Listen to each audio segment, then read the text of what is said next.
Hallelujah, praise the lord. దేవునికే మహిమ కలుగును గాక. ఈరోజు దేవుని వాగ్దానము యోహాను సువార్త 15వ అధ్యాయము 5వ వచనము.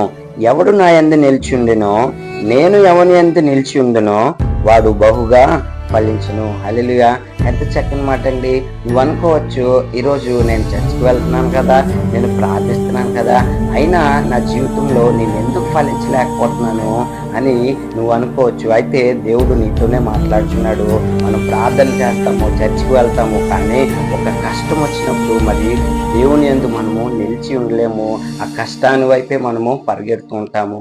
కానీ నిజానికి నువ్వు ఎప్పుడైతే నీ కష్టాన్ని కాకుండా నీ కష్టాన్ని విజయంగా మార్చే దేవుని వైపు చూస్తావో, అప్పుడు ఖచ్చితంగా నీ జీవితంలో దేవుడు విజయాన్ని దయచేసి నిన్ను బహుగా ఫలిస్తాడండి. కాబట్టి మొట్టమొదటిగా మనము ఎలాంటి పరిస్థితి ఎదురైనా దేవుని యందు నిలిచి ఉంటే దేవుడు నీ జీవితంలో గొప్ప కార్యం చేస్తాడు. ఆమేన్.